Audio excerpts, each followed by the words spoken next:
Good morning. Welcome to Conversations with Cheryl Weston. And this morning, our special guest will be Dr. Franklin Thompson. Many of you will remember him from being on the city council for a number of years, and is currently still at UNO's, I believe, teaching. And hello, Dr. Thompson. How are you? I am doing fine. Good, good. I was just bringing our audience up to date. I know that you were a member of the city council, Omaha City Council, for a number of years. I think, was it 12? 16. 16. What, four off? That's a lot.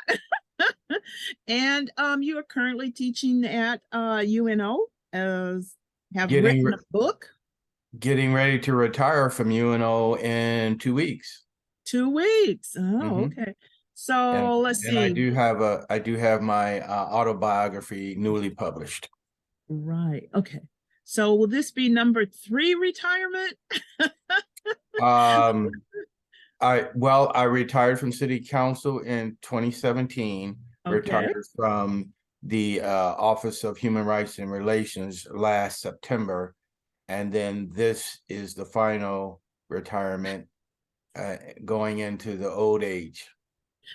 I remember saying that many times, but individuals like you and me, that we don't retire. We just kind of settle back and look and see, well, what's the next on the horizon for us to become involved in. So, We and we allow ourselves to get hooked. well, that's true. That's a that's one way of putting it. Yeah, that's right. Um, Even though that you're retiring from UNO and you're already hooked, because that's what we want to talk about today, is your involvement with a very important event that's coming up Friday, June 16th and July 28th. And Dr. Thompson, you are involved, I believe, with the Nebraska State Historical Society. Is that who is behind pushing this forward, along with the Vivian Strong family? We have two events. Correct. We have a street naming Mm-hmm. ceremony this Friday at 3 p.m., 21st and Clark Street. And that effort is mostly combination of the family, Okay. myself, some interested people, Black Studies Department at UNO, and then also Councilman Johnson. So, So in collaboration for that. Now, for the okay. July 28th event, Mm-hmm. then the Nebraska Historical Society is hosting and paying for an historic marker. And then I've been the chair of the committee for both ceremonies. Great. And then there will be another marker that the family will be unveiling. Yes, I'm glad you Okay. mentioned that, because on the 28th, it's actually a ceremony that has two parts. Okay. 2/3 of it will be at 24th and Patrick Street. That's the large 6-foot by 5-foot marker, the big historical ones you see around the state. And Mm-hmm. then we'll take a temporary break, walk 2 blocks north to the Black History Museum, the OEDC parking lot, and then we'll have a smaller plaque, and that's the family. We miss you, but we don't, thank you for your contribution to Mm-hmm. North Omaha, a kind of a family tribute. Mm-hmm. And we've got the flyer out on the screen there.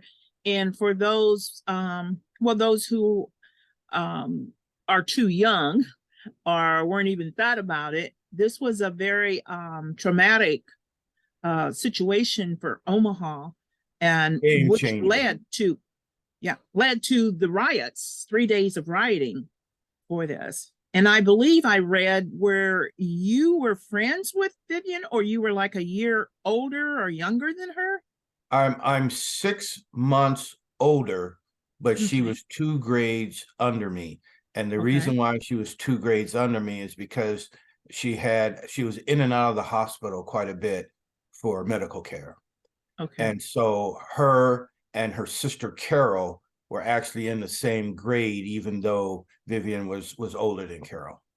Okay. And they Yeah. both went to Tech Junior High. When Mm-hmm. I was a sophomore, they were going to be 8th graders. Great. Yeah, I remember several people have talked to me about it afterwards. In fact, one person who happened to be a few blocks north of the incident when it occurred, and said, they couldn't believe it, because she was running away. That's the only way you get shot in the back. You're not running towards someone to present a problem or to put them in danger. Her back was turned. And Miss Western, the whole thing was bogus. This is one of the most bogus things in Nebraska history. First of all, those kids did not break in that apartment building. The janitor, the maintenance person forgot to lock it. Okay.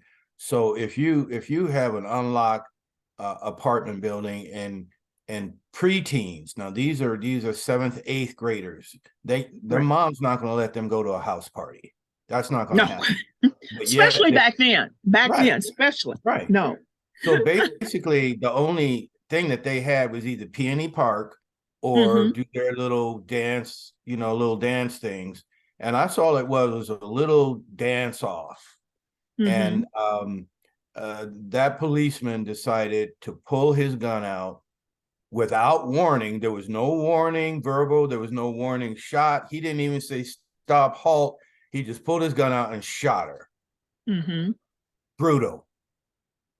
Yes, it was, from what I wasn't there, so I can't, but from all witnesses and just your comments now, it was one of those things in the history of Omaha that seemed to have gotten swept under the carpet, like it, didn't happen. But it was right there in the same line with the killing of Mr. Williams at the City Hall down on the courthouse grounds as well, which you had been very instrumental in getting a marker put up there at Douglas County Courthouse for that incident. So you've been very involved in making sure that these things aren't forgotten.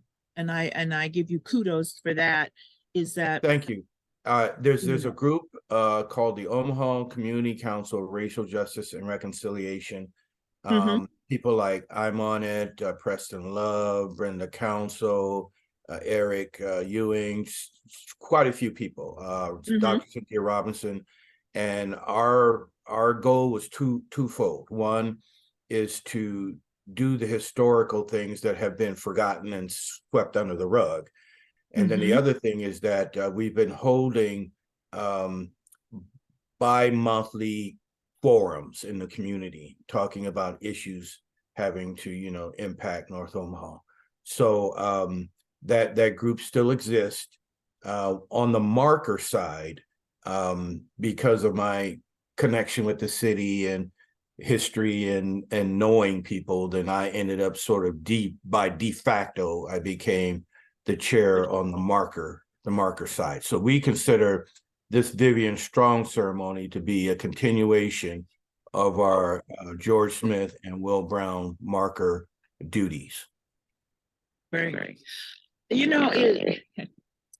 It's hard to say, and it's kind of sad. Are there other markers to remind people of the history that you will be working on?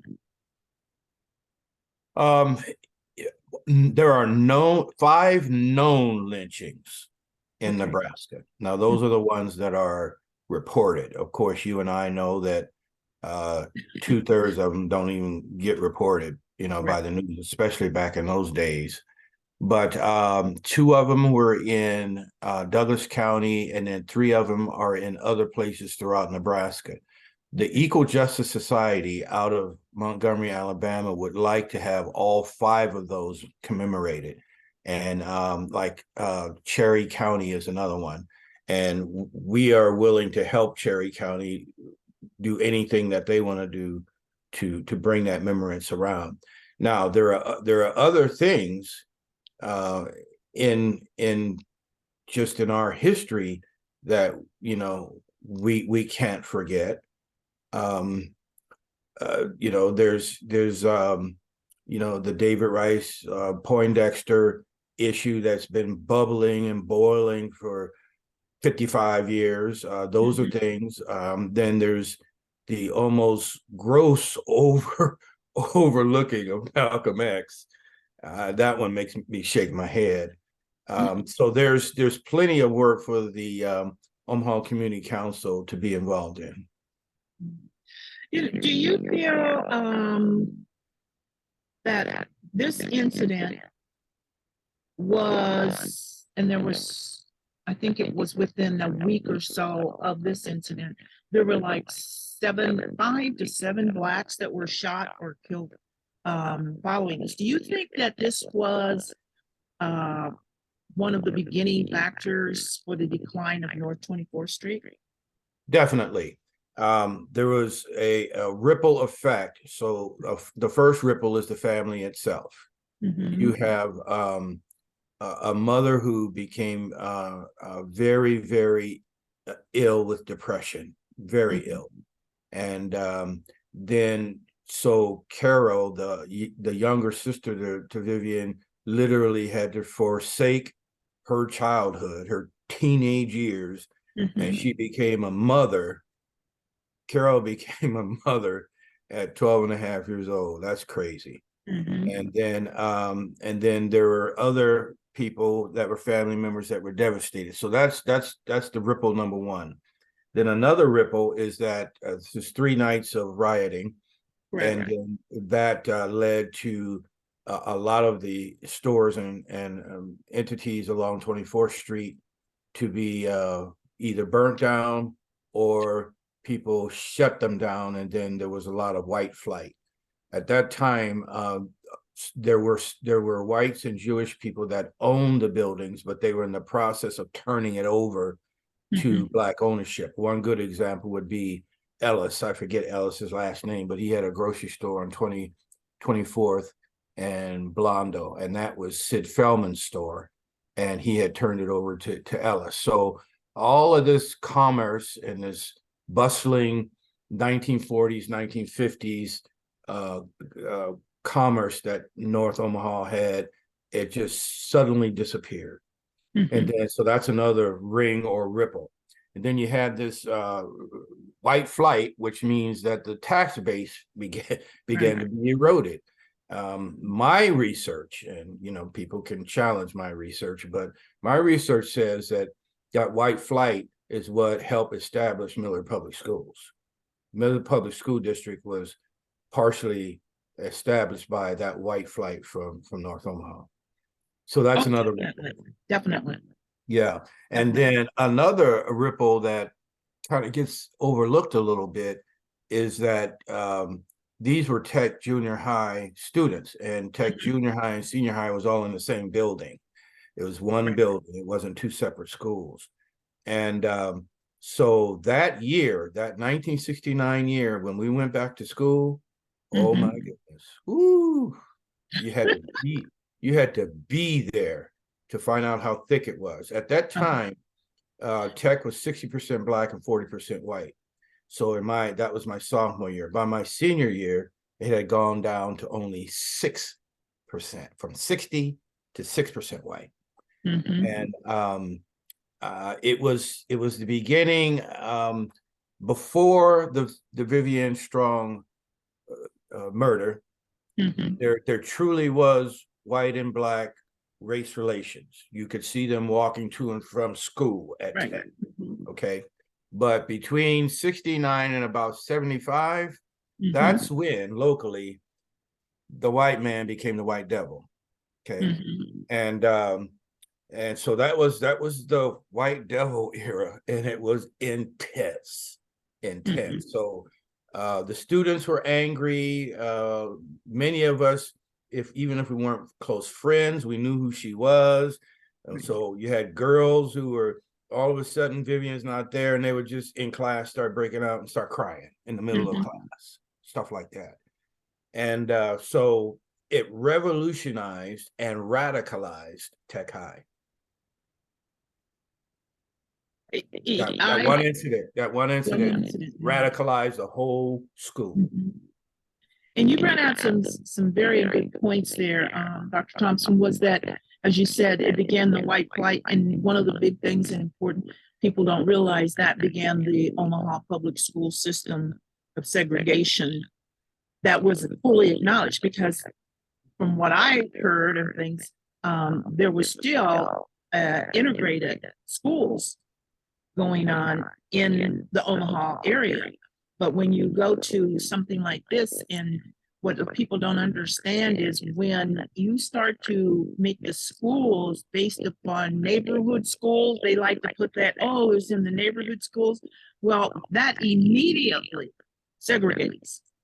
Because if your neighborhood has been segregated to whatever racial base it is, your schools are going to follow, because you're basing them on the neighborhood concept.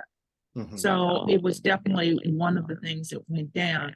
Well, I commend you and all of those others who have been involved in this. And I'm glad that they are finally giving some. It's not something that you want to have recognition of, but it is something that is deserved. And also that hopefully it will put in there, it will never be forgotten. And it's healing. And yes, it could bring about some healing, is to say, okay, let's get it out here and let's stop tiptoeing around it. 54 years later, and I still have a wound that's festering. So I know if I do, I know the family members do. Definitely. You know, the family tried to sue, and they weren't able to successfully do that. And that cop, his name is Loder, got off. Not only did he get off, he got his job back. So talk about a festering wound for 54 years. Right. And I believe, didn't he resign or retire within a couple of years? Or I don't even know if it was a whole couple of years, because he said he had such mental distress. They tried to keep him at first when he was reinstated. They tried to keep him on the east side of Omaha, but no one was giving him respect. So they put him out in West Omaha for a while, and then he decided to retire. But an interesting thing about his history is that I believe he was an adopted child by one of the actresses, one of the known actresses in Hollywood. And I forget the mom's name, but there was a little bit of estrangement there too, where he may not have been, fully embraced by his family too. So that's great. Well, we've and I don't usually do that, but I wanted to keep the flyer up on the screen, so hopefully I can embed it in people's mind of this important event. And if you are able to, it's something that we should all try to make an effort to attend. And also particularly on the 28th, to support that family through all these years, 50 some years. We need to come together and support. Now, will the family be at the street naming on Friday as well as July 28th? Yes, Sister Carol will be coming in from Vegas. Okay. And then an older brother will be coming in from Philly. And then there are cousins here in Omaha. And they'll all be at the event on Friday. Okay, sounds great. Well, again, I would like to thank you, personally thank you on behalf of the community, is that the work that you and the committee have done to make this come through and be able to, like I say, she will never forgotten in the mind of the community. I mean, you can go back to anyone who was around then or came up within the next few years. They all remember the Vivian Strong.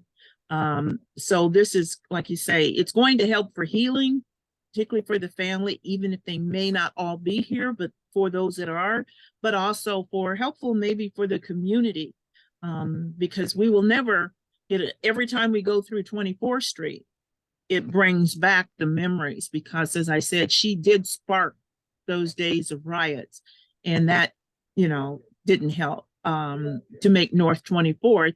And it's kind of like 54 years, North 24th Street has never come back.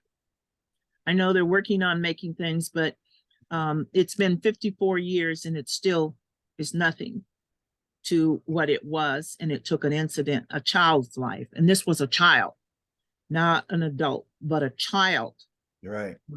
It's For a long ways away from when Count Basie visited Dreamland Ballroom, or yes, when Robert Kennedy came and gave speeches at 24th and Lake. A long way from that. a long ways away. Well, again, thank you. And I'm going to let you have, if there's any, let you have the closing comments. Oh, just want to remind everybody that if they're interested in my autobiography, you can go to Amazon.com and type in my name. The name of the book is Confessions of a Murphy's Law Child. And basically what it is a challenge to young people, no matter how bad things get, no matter how much you are abandoned or forgotten or misunderstood, hang in there, beat the odds, and overcome and be successful. Don't go to the dark side. Stay in there, fight, and beat the odds. Well, we'll have you back on the show and we'll talk about your book. Okay. Because I do have a copy. So we can talk about that. And but then we want to commend you and your committee on this. And hopefully we'll be there strong. The community will be there strong to support you and the actions taken. So have a great one. And thanks so much. Thank you very much. Thank you.